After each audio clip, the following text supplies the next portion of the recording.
Welcome to Safety First with Danger Tate.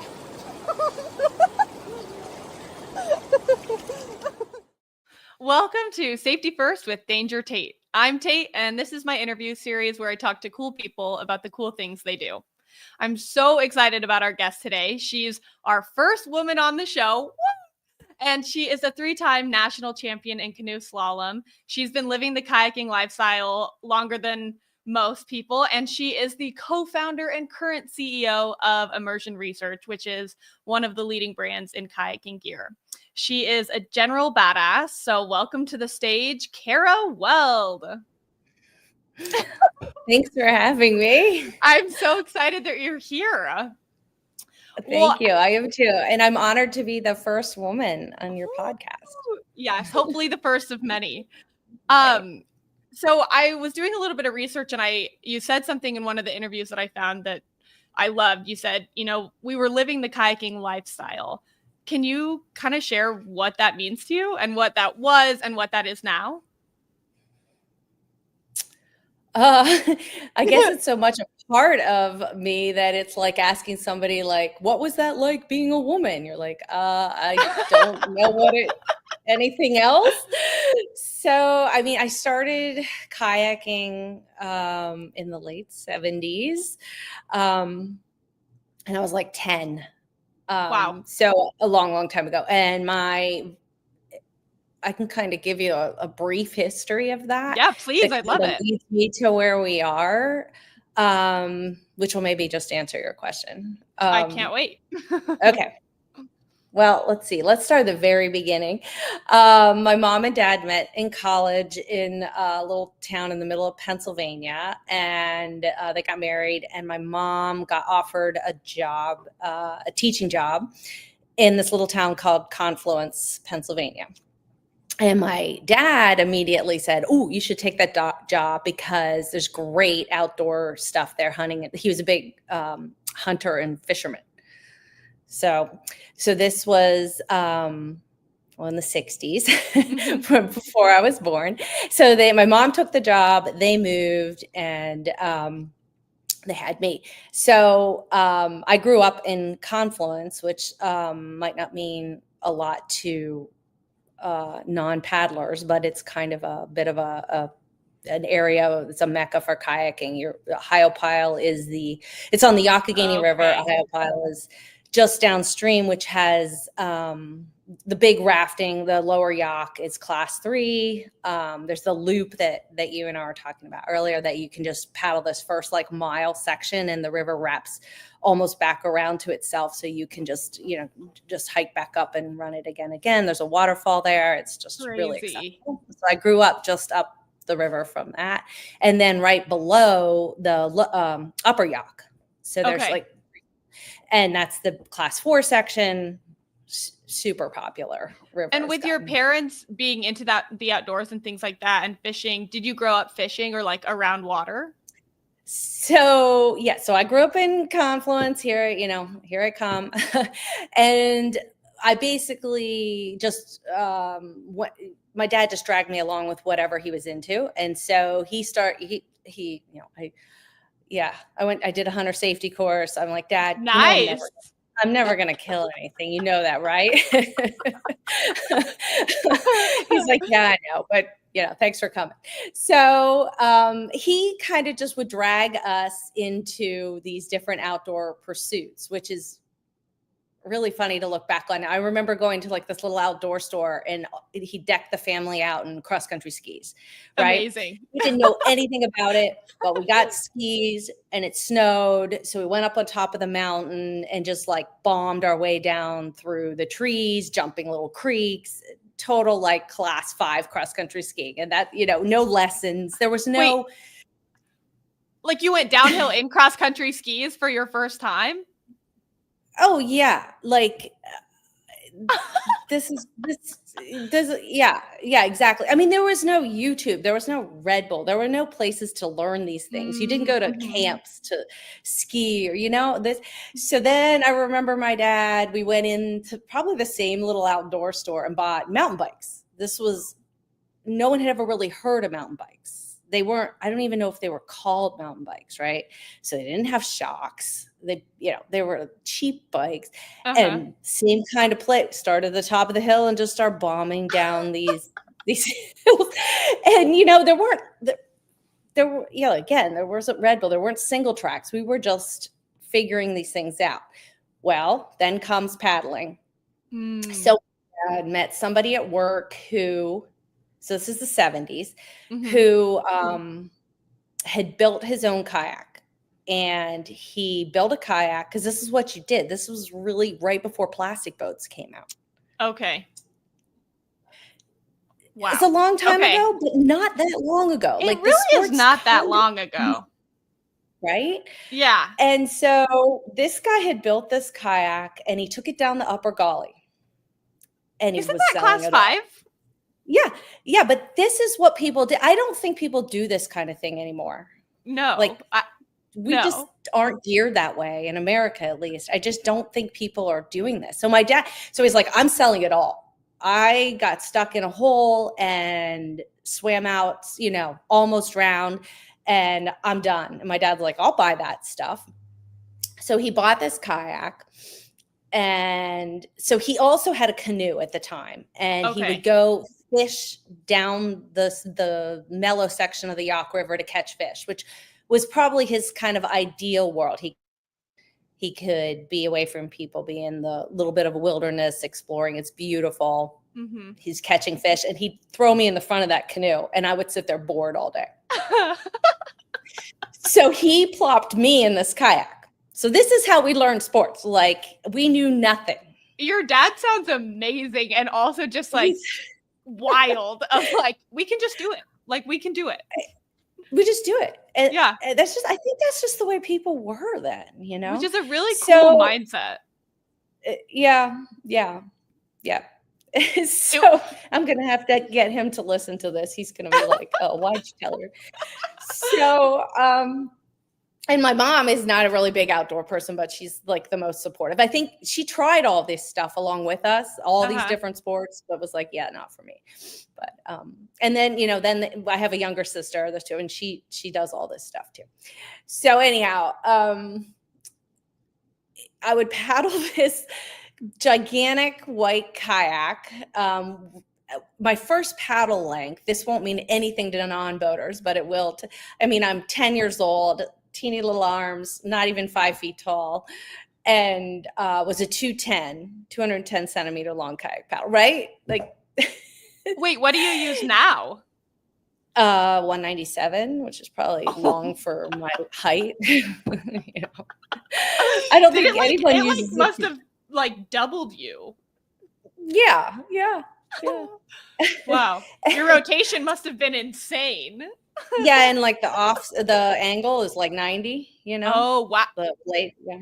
I'm trying to picture. Yeah, exactly. You got it. But, we knew nothing. I could learn to keep the thing straight just by, sure force of will, I guess. And then I remember one time the wind was so strong on the river that picked me up, and just the wind just in the flat water knocked me over. I was so light in this big kayak, right? Almost like a sail. And, I'm like, okay, now what? So were you able to roll at that point, or did you swim? Oh no, we didn't know what a roll was. No. Okay. So then my dad got some friends into this new sport of kayaking, and they all built their own kayaks. There was a guy in this little town in Confluence that had these molds, and they bought the fiberglass and the resin, and and they built me a kid's size kayak. Okay. So that was the next phase. I could paddle my own little kayak, and then, we were kind of surfing these little tiny waves and, figuring things out. And then we used to go to this YMCA pool, and they would, my dad, I guess they kind of made a little club. It was never an official club, but they would get these, oh my gosh, I'm really dating myself here. Those big movies on rolls, on reels. I forget the name. Somebody. Wouldn't you just call it film or something? film. Yeah. And they had a projector and they'd show these films, and you could probably Google this. They're probably on YouTube, maybe not, but they should be. They had made a series of films about whitewater safety, like the American Red Cross, maybe. Oh, cool. And there was one called like Margin for Error. And they were terrifying. You remember you're too young for this too. They used to show you these films on school buses wreck in school, like how to behave on a school bus. This is all like, okay. Like to scare you straight, Yeah. or for what? Yeah, just so you behaved on the school bus, and Classic. They were kind of like that. They were kind of scary. Like this guy gets a foot entrapment and they it's staged and they rescue him and they teach you what a hydraulic is and how to swim out and, wear your life jacket. It's like a public safety thing. Oh, cool. Kind of okay. Thing. Yeah. Margin for Error. And I think the other one was Whitewater Primer. I really should have looked these up. I just thought of this as I'm talking. But anyhow. We'd watch these films and that's how we learned to kayak. Cause I think there was some instructional stuff in there. Like what is the hole? And, we show you how to, I remember, I probably watched these like 1,000 times, but there was like, shows you the V and the waves and how to go down waves. So we learned through, and then there must've been one to how to teach the roll, because after we'd watch these movies, we go in the pool and learn strokes and so it was like 5 dudes who didn't know how to roll, teaching each other how to roll, and me. I love that. You can only imagine what a mess that was.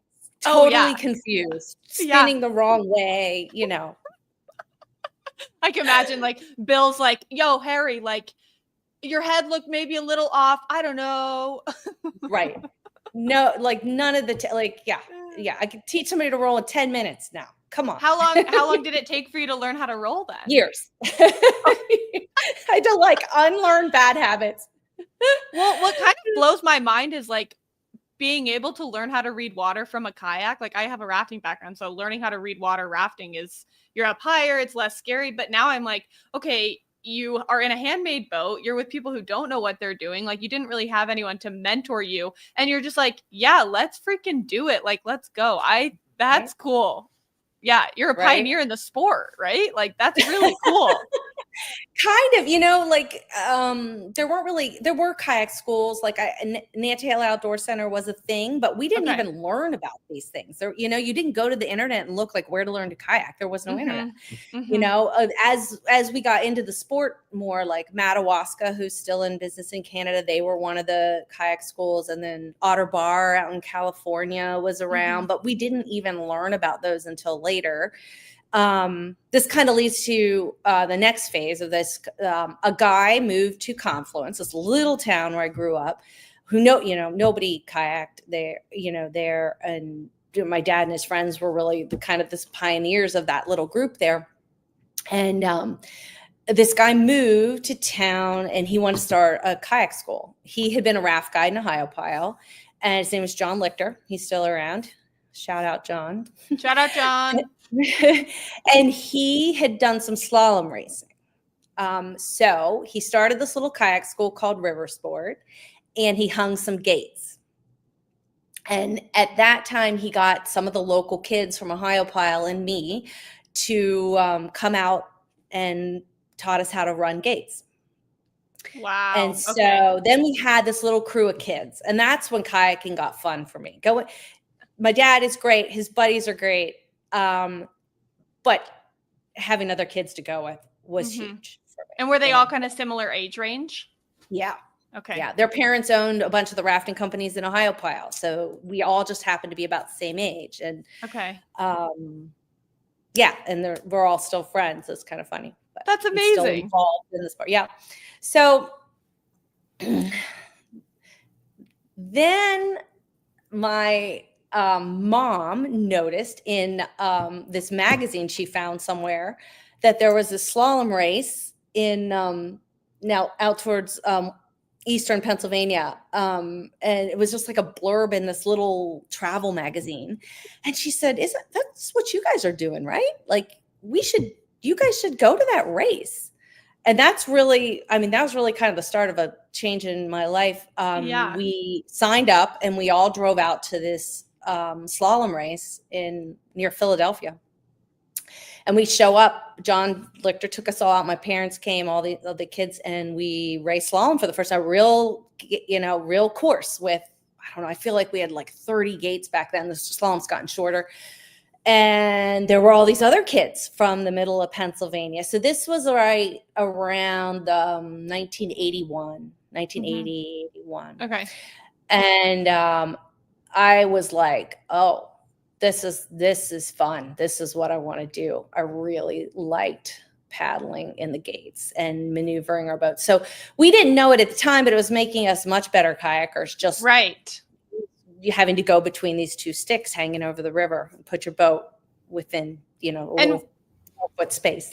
For you, was it the competition aspect, or was it just like the boat control, or what was it that spoke to you so much? Competition. Really? That's just something in me that I really enjoy. I can't say that for my kids. They don't at all. But it doesn't compute to me. But yeah, it really motivated me. So that was 1981. And then that next fall, we all started paddling, like ramping up our paddling. That next season, we were looking for more races. There was a race series that we did, and then it just kept going and doing harder whitewater, running the Lower Yuck and the Cheat, and going, weekends doing all these rivers in West Virginia, and camping and kayaking and going here and there and finding races. There were tons of races in the US back then, a bunch in the Southeast, in the Mid-Atlantic and New England. And the US team was really East Coast based and thriving at the time. I have to mention this. There's another movie, since we talked about those old movies. Yeah. There's a movie called Fast and Clean, and it's just been digitally remastered just recently, and it's on YouTube. Okay. And we watched that and over and over and over and over and over. And it is phenomenal. It's great. Like everyone should watch it. And it tells the story of the 1979 World Championships in Jonquière, Quebec. And cool. It's kind of the debut of the U.S. team. And the women on the U.S. team feature very prominently in the movie. The whole U.S. team did really well. I won't give away any.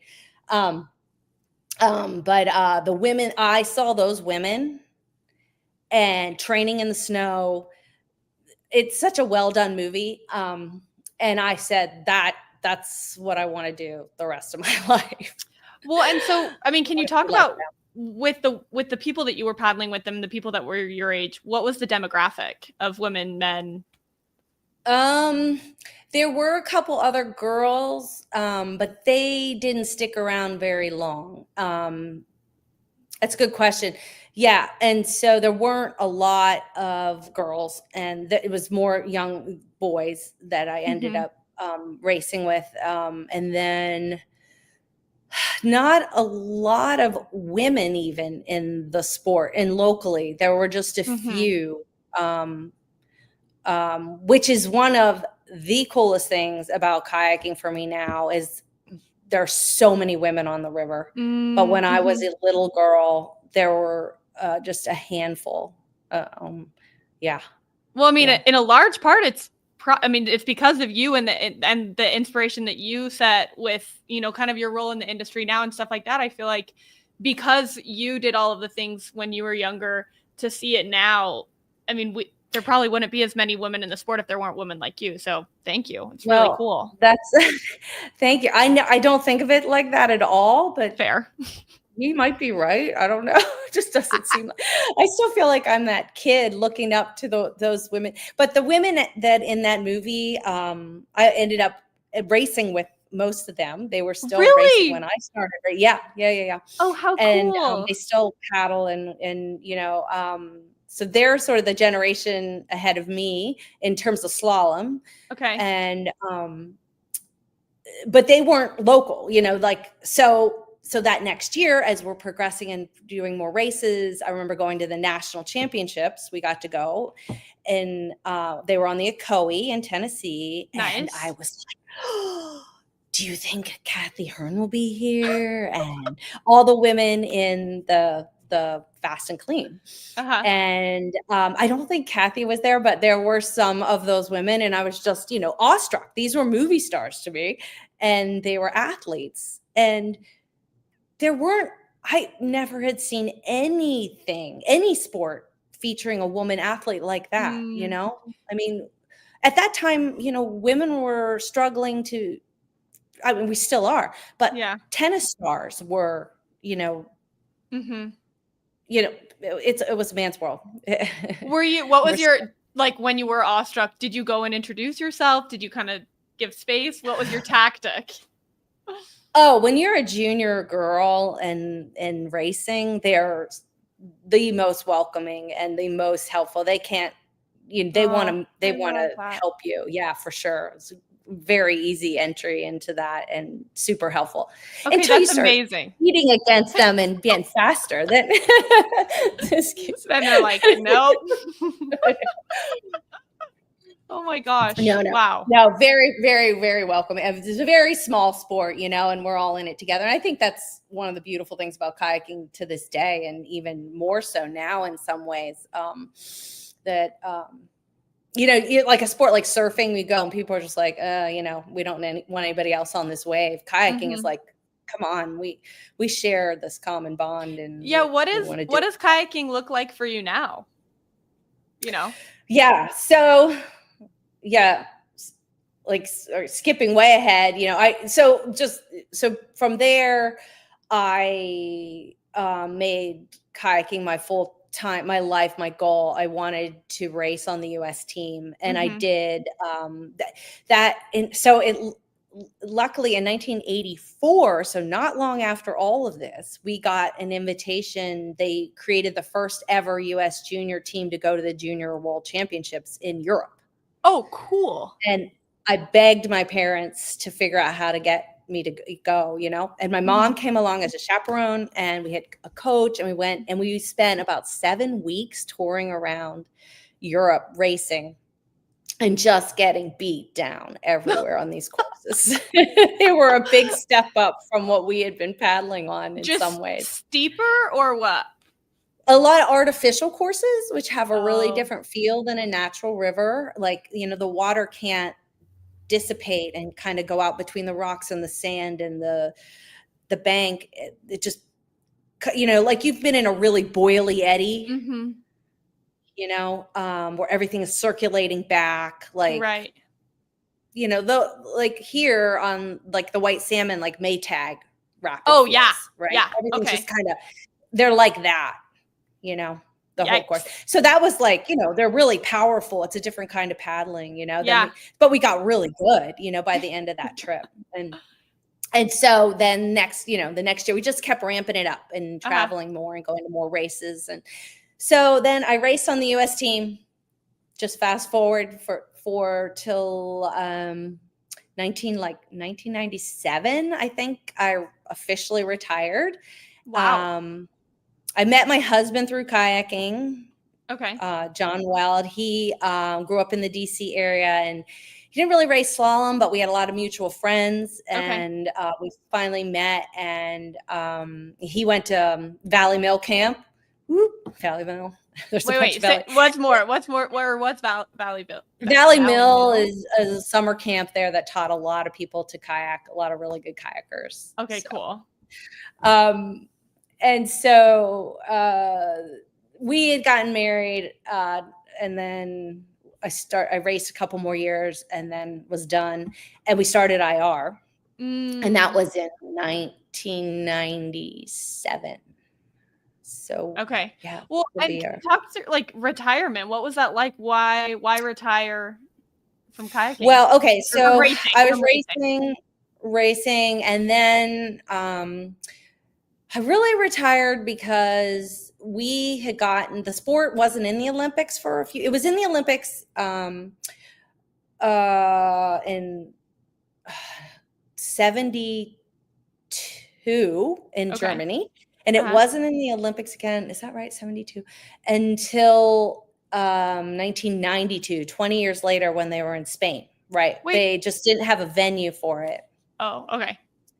And so there was a big petition to get it back in the games, and they did. And so that kind of changed the sport a lot. It made we were going to the World Championships and the World Cups, but the Olympics adds a whole other level of dedication. Well, not that people weren't dedicated, but I guess people take the sport more seriously, you know? And so I was training really, really hard by then. I was on the national team, and I missed the 92 Olympics by this much. And that's another whole story. And then we were in the Olympics, and kayaking is still in the Olympics now and has stayed in.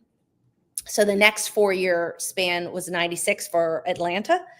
So I put everything on the line. I took a year off of college. I trained full time. I went to Costa Rica in the winter. I went to France. Everything. I was training really, really hard. We had a really amazing coach who I just saw the other day. He's here in town. Fun. Yeah. And really, really put it all on the line. And then I missed that team by basically the same mistake I had done 4 years earlier. So Dang it.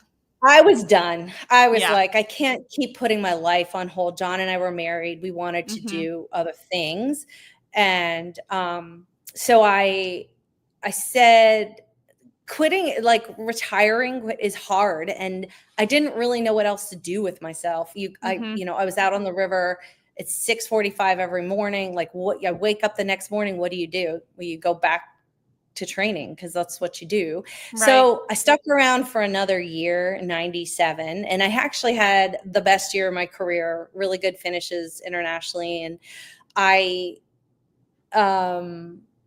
it was a great transitional year because I realized that the reason why I was racing better is because I had taken all the pressure off myself. I didn't really care. I was like, I don't really know what else to do yet. I'm still strong and fast, and I'm racing. But at the end of that season, at the end of that last race, I had never been so happy to be done racing. And really? So I quit. I was done. I just knew I was done. I couldn't put 4 more years of my life on hold for the next Olympics. Sure. Well, and I wonder what the mindset would have been like if you did decide to do that, maybe pressure's back on and then you don't. It's almost like a sweet ending that just is nice that it ended so well. So that's awesome. It did. Yeah, and it did. And I had my best I was 5th on the World Cup final that last race. And I was like, yeah, it would have been nice to be on the podium, but that was good. Good race. I mean, that's amazing. Yeah. It was good enough for me. I was done. And it's not about the finish, it's not about the results. And it was I look back on those years as such a like so lucky to have been able to spend my life doing something so healthy, training, being physically fit, traveling the world with amazing people. It was and it makes you a really good kayaker. Yeah. But, at the time, my husband had been doing some expeditionary kayaking, which I can never go. And so we started doing more of that, traveling to Mexico and doing first ascents and camping on the river. I had never camped out of my boat. Yeah. Really? Right? Yeah. And did you love it? Yes. I was like, this is why you kayak. Wow. How cool that you could rediscover it. Like rediscover the sport almost. Right. And then the next part of that was 6:45 a.m. What do? You pour yourself into a new business. Of course. And that is really a huge shift in gears, but where I think we put the same intensity into starting IR that I had from training every day, Well, what did that look like for you? Like what was the day-to-day that was the passion for the project? Right. So I went to school. My degree is in elementary ed. I wanted to be a teacher. Okay. And my husband was an English major. So we're well equipped to start our own business sewing. So John is very hands-on and very creative. He just has creativity, just pours out of him. He has to do something with it. He was always tinkering, making things, starting little things. And so I really thought this is going to be, just something we do. And then we go on and get our jobs that we went to school for. I really did. And so he's sewing and just learning and trying to learn how to make patterns and where you find fabrics. I mean, we really started from nothing. That's amazing. No. And I'm like, well, I guess I should learn accounting. And that's what I did. I got this dummies book for accounting, those dummies books. Is it like the accounting for dummies? Yeah. And it worked. I probably have it here. I self-taught accounting, and I never thought, it's funny, when I went to college my dad was like, so I skipped this part. The guy that started River Sport eventually sold it to my parents, and my dad quit his full-time job and ran a kayak school on the yacht. River Sport that's my family's business. Wow. And my sister and her husband run it now. So he's like, you should probably take some business classes. I think you would like it. And I was like, nah, I don't have any interest in that. Well, should have. But anyhow. I think it worked out. It worked out. Here we are. But anyhow, so I was learning accounting, learning how to source. Yeah. And then, at the time, so this was the late 90s, playboating was getting really popular. Oh, right. Boats getting shorter, and the demographic was getting younger. And that's really what we saw. So we both taught kayaking for my dad at River Sport, and we saw our students getting younger, instead of teaching like 40-year-old men, we were starting to see younger people. And both John and I always would go on our free time off, would go surf, like at the beach, surf. I'm certainly not a great surfer by any means, but we really loved it. And we saw that surfing has this lifestyle, this style, surf shorts, the raft, the look, and we wanted to, this is how IR started. We wanted to bring some kind of style to kayaking, because at the time there wasn't one. There was nothing. It was khaki shorts. There was no gear for women or smaller paddlers or kids. None at the time. Of course. And so we wanted to make a brand of kayaking gear. We didn't want to make dry suits and spray skirts. Those were not on our radar. Really? We wanted to make like apparel. Yes, not at all. We started out making surf trunks. Okay. For kayaking. So, because were you thinking like these are things people are going to wear on the river? Because in the East Coast, the rivers are much warmer, right? So you probably are wearing surf trunks. Exactly. Right. But when did it switch? Oh boy, it was a while. But yeah, it's funny. People didn't even wear dry suits on the East Coast until like very, very seldom. Like dry suits getting better, materials getting better have extended the seasons, and out here it's essential. I mean, you need a dry suit. Most of the year. Yeah. The water's so cold. I went last night and I wore like a knob dobbies, and the whole thing was ice, and my helmet had ice. And by the time I took off the water, like there was ice starting on my dry suit. I was like, this is freezing. That is badass. That's awesome. Yeah. I remember paddling in the cold one time so that my eyelashes froze together and I couldn't get them apart. I had to warm them up to open my eyes. Yeah. Where were you? But I was just training, like not big whitewater. Most of our training is on near kind of mellow whitewater, but yeah, darn cold. But that's hardcore. Do you get out and do slalom much now? I wish I could. I have tried since I moved here to hang gates, find a place to hang gates. We have exhausted the gorge. There's not a great place. There's a few gates on the White Salmon. But as a slalom racer, I don't know. I guess I'm a gate snob. Like I have to have certain criteria, a certain number of gates. They have to be really not that I wouldn't go do that, but I really wish, because I really, really wanted to do it for myself and actually teach my kids how to run gates, which they've never really spent a whole lot of time in gates.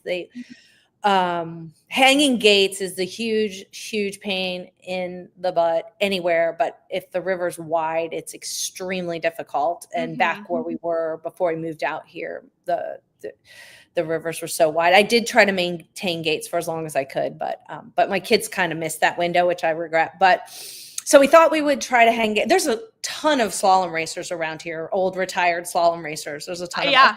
Yeah. And we talk about it all the time. There's just not a good spot. You need this the perfect amount of being able to paddle back up and lots of eddies. And I haven't entirely given up, but I'd love to. I would be I went exhausted. to Bull Run. I went to Bull Run like a month and a half ago, but I was just in my antics. So the whole time was just me trying to like bust my butt back upstream, which was exhausting, but really fun. Oh, cool. Yeah. And there's fun. a slalom there coming up. I think they do one in February.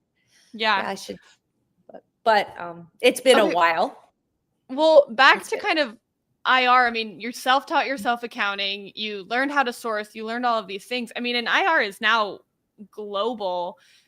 And, you mentioned that it was like you wanted it to be aesthetic and apparel, but, what were the core values when you and John started and kind of how have they evolved now? That's an interesting question. We, because I really think we started this thing not knowing where it would go, right? Like, was this going to be a job? But very quickly, it became a real thing. I had traveled around the U.S. a lot racing, so I kind of knew of a bunch of kayak shops, and you get to know the owners as a small sport, right? You still do.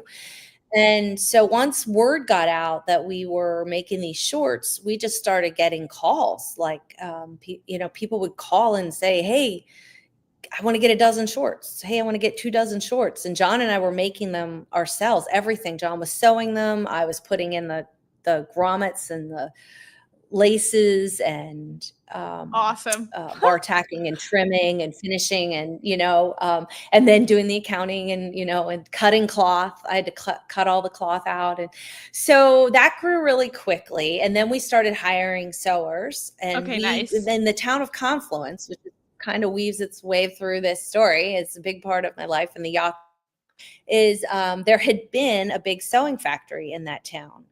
And NAFTA came through and they closed it down and sent all the sewing to outside of the US. And so we ended up back into that old building, which we now own, and hiring back that sew force that had just been retired. Oh my gosh, so we started cool. hiring sewers. And at one point we had like 50 employees there. IR has like 20-ish now, but we had a full sew floor, which was really difficult thing to do, to manage. We learned everything on the fly, and it was really hard. It's the hardest thing I think I've probably ever done. What was hard about it? And then so we started just managing that many people. And financially, the cash flow is really difficult. It takes, everything has to ship, like say March 1st. So you spend and fill orders through the summer, and then you spend the whole rest of the year building stuff, because you'd have to have 200 people to make it all in a month, so we would have, as many people as we could find and hire, start making that stuff in October for that March 1 deadline. Okay. So you're fronting all the money for all the cash flow. It was really difficult. It was nearly impossible to do. And then just keeping stuff running, keeping everybody in. I mean, we were learning all this on the fly, which has made us really good at what we do now, which is we do sew here, but on a small scale. We have the Maidenhood River line, which has been really, really fun. About one of the things about moving back here and finding the space that we found, we were like, we can kind of get back to our roots and do a lot of that fun stuff. But it's made us really good product designers, and product design is one thing, but then how to get that made properly and sourced properly in every single stitch in that product. We know that because we've done it, so we outsource the dry wear. But when we go to our factories, like we can literally sit down at the machines and work through any problems and, Do you sew much now, or to help with any of that? Don't really at all. I never really did, but I totally know how it all works. My Uh-huh. husband does, Uh-huh. but we don't sew that much now. No. We have, What's yeah, a good what's team your that role in does the that. business now? I mean, you're So CEO. I do accounting and production. Yeah, I mean, I have a title. I think I do everything. If I have to clean the bathrooms, that's what I would do. Amazing. Yeah. Yeah, it's still a small business, but I do a production and accounting. And the other way I put it is that John makes the map, I clean it up. Awesome. He's the creative one. He's always got ideas. I'm like, oh boy, here we go. How am I going to make this work? Are there any new projects That's you're really excited about? Yeah, we always have stuff going on. Always. It's and maybe only excited us, but we do actually. I mean, the Maidenhood River is just been so fun to watch the creativity again there. And we've, here's a good example. I used to have these super lightweight pogies, hand Uh-huh. warmers, that I would wear for slalom. They weren't the big heavy neoprene ones. They're just like nylon, simple. Yeah. I have been asking for IR to make these Yeah. for almost 30 years. Finally, I think Darby or Isaac, someone in the gorge, was like, I want some lightweight pogies, and we're making them. Those are the green ones, right? They're green. Yes. Okay, they They're look amazing. selling faster than we can make them. And I'm like, I've been wanting these for you guys thought I was crazy. They're so warm and light and easy, and that's all you need. I said, it's all you need. You don't need this big heavy neoprene thing. Well, now the good news is like the next idea that you have, they can't shoot down because this was the proof that you were right. I think that's been my only good input. No, I'm just kidding. Doubt that. No. I doubt that. No. Well, I'm kidding. Can you tell but a I'm really more? not that involved in design, but always we're a small business, and I think everybody has a say in what we're making. But women's dry suits has been another thing that has been really, really fun for me, and women's gear in general and fit. Mm-hmm. That's a challenge and really important to IR. That's awesome. With the Maidenhood River line, can you like tell a little bit, just give context for what that is? Because I think people have seen the tags or whatever, but don't actually know. Right. So it's when we first moved out here, we immediately saw that we needed to. We have a repair facility in Pennsylvania, so we still kind of have our headquarters in Pennsylvania on the Yacht, and we have IR out here in Hood River as well. And we have a full repair facility there. We do make like our back bands, and we glue parts of our skirts. Like parts of the skirts are made overseas, and then they send them to us, and we glue on the rands and certain things that are just, we have to do it here, and just to make sure it's 100% right and the tension's right and whatnot. So, and that's where we were manufacturing everything at IR originally. So now that's where our shipping and receiving is, and we still have a big repair facility, and they're very busy. And so when we moved out here, we were like, we need to do the same thing out here, because we can service this coast and this half of the US. And kayaking gear takes a lot of maintenance between gaskets and just people are really hard on their gear, rips and tears, and So once you start building a facility to do the repairs, you need a bunch of different sewing machines. Industrial sewing machines do one thing. You can't switch stitches like you can like a home sewing machine. You can't go, zigzag or this. They all do one thing. So, you get the series of machines to fix everything. And then John and I were like, we could start making the kind of stuff we started making. Like this is an example. That's called our hot lap hoodie. It's just a super soft fleece, and these are very popular. And so we started making this stuff there again on a really small scale. And then that started growing, and we have a couple sewers, and we have a designer and a product manager for that line. And we make, basically, if we can find the fabric in the US, it makes sense to make it here. a lot of fabrics are made overseas. So like Polar Tech still makes fabric in the US. So, and then the other thing about something like this, and this is a hot topic right now with duties and taxes and tariffs, everybody's hearing about, but a garment like this made overseas has about a 30% tariff.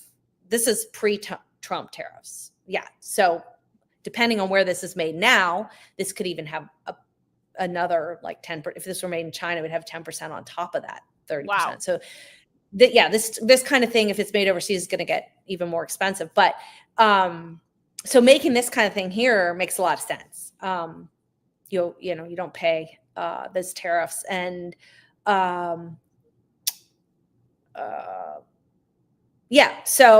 it depends on the product, but that kind of, we just started slowly doing what we started doing, which I think that's really cool, the way that it's just come so full circle, I think. And now you have a little bit more of like the knowing how to do it and stuff like that. So it's cool to bring it back all to those that. skills that we have, and then we're making like a lot of little technical kayaking accessories that it doesn't make sense to make thousands of them overseas. We're not, it can take us years to sell thousands. So here we can make 100 or 200 or something. So Maidenhood River is kind of limited edition, small batch, locally made. Hood River is a big town for tourism. So besides the kayakers who know our gear, we get a lot of walk-in people that are like, this was made here? Yeah, here. You walk in and you see them sewing and cutting cloth, and you hear the machines, and people really love it. It's been really fun. With IR, I know I've been to events at the space where, you're letting kayakers showcase what they've done and things like that. Has that been a fun part of the job for you? Or, what? Oh, yeah. How did that come about? Yeah, we realized we had that space on the wall behind the checkout counter. We couldn't figure out what we wanted to do there. We wanted a mural. And then we were like, we don't want it to be static. Like, we want it to change and show. So we show like different kayaking things and different, it's kind of clips from people we've sponsored and whatnot there, and we can change it up. But then we were like, wow, we have this like projector. We can start showing movies here, and we can have events here, and it's become a gathering space. We've had a lot of community events and little fundraisers, and that's been so fun because this is such a great outdoor community. The paddling community here is like none other. I don't know of another place in the world like the Gorge for paddling, and the support of this community. That's been really fun to see. And like I said before, just like the amount of women on the river out here, not only are there a ton of women on the river, but talk about badasses. Yeah. You're talking about paddling with ice all over your helmet last night, It's just impressive, and it's just really fun to be a part of that community and support that community. Yeah, this is like I don't know, it's so cool to be here and be a part of it. With the business growing so much, and with you, kind of having a transition in your life, at the same time also you're raising a family and you're, doing regular life stuff. How did you have certain things that you would do to just like stay grounded? Well, I think exercise and being in the outdoors is huge for both me and my husband. That's a huge part of our lives. We kayak still, but not as much as I used to. When you kayak every day, twice a day, it's hard to keep that up. But we still we mountain bike a lot. That's what a lot of kayakers do. I think you move towards mountain because it's just so convenient out the door, and the biking is really good here. We ski, we backcountry ski. My oldest son and I got to run the Grand Canyon together on a self-support. What? I can see 2 years ago. That was pretty amazing to be able to do just something the two like of you? that. So, well, we were with some friends, but it was just, okay. 12 days more, and to be able to do that with my son was phenomenal. Are your kids outdoorsy too then? Are Sorry, they you kind of broke up. Oh, are your kids outdoorsy? Do they kayak and things? Oh, did the Yes, internet? both. Oh. Yeah. We have two boys, and they both kayak, and that's yes, teaching them to kayaking with them. I was gonna say we kind of like let river sport kayak school, my sister and her family, teach them to kayak, and my dad, and because they don't listen to their parents. But No, I of course remember not. really early on, my oldest son, we went kayaking with him. John and I were floating down, and we're just like, oh my God, he's like a perfect stern draw. Like, where did he how did he learn that? I think kids naturally do that better than adults, Oh. but we were just like, wow. So Okay, that John brings up always a jokes that they question. were genetic. It's genetic. Well, it's got to be genetic. That's the only thing that makes sense. But okay, I do kind of have a question just from like one path. I'm pretty much learning how to paddle. I've paddled for like less than 2 years, but I am so in love with it. But when you're out on the river, because you have like the technical background, are you going out with like a goal and being like, oh, I want to work on this stroke? Or I guess another way to phrase that would be like, when you're doing strokes, are you like, oh, that was really good? Or like, oh, I was a little off on that? Or like, what's your mindset paddling now, having that competition background? Yeah, I think I'm always analyzing everything, everything I do. And I think I do it in other sports too. And sometimes I have to be like, just go paddle or, just go ride.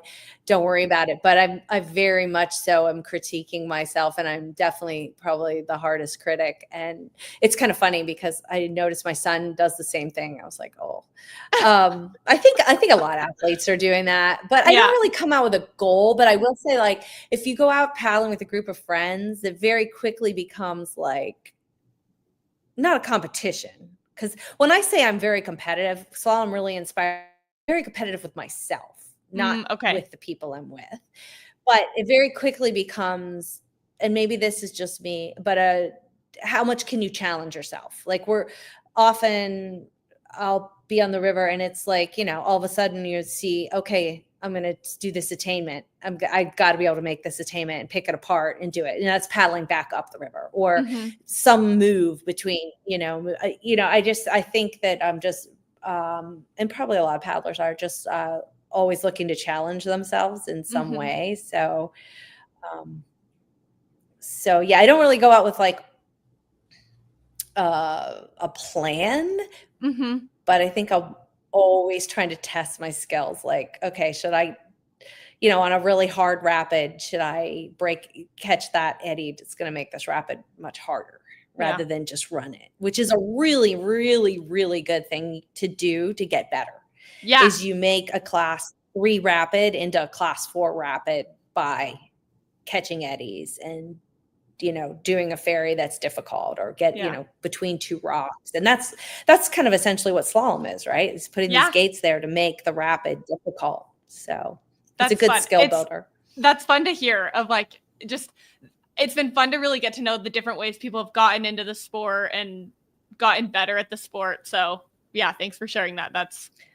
I'm like, that makes me so excited to go paddling. I can't even stand it. I'm like, what can I do to make this harder? You can. Yes, exactly. Catch every eddy on the river. I love it. Well, this has been really cool to just kind of hear how you became who you are now. And I think my favorite part was hearing you talk about your parents. I think that was really special. And it sounds like they were so influential and really just cool people. So that's cool that you've been able to share that with your kids too.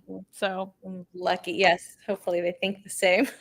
Thank you. This is really fun. Yeah, really fun. Well, maybe we could go paddling. Oh, that just made my day. Let's do it. Okay, wonderful. Okay, awesome. All right. Well, thanks, Kara. We'll see you hopefully soon then. We'll go paddle. Okay.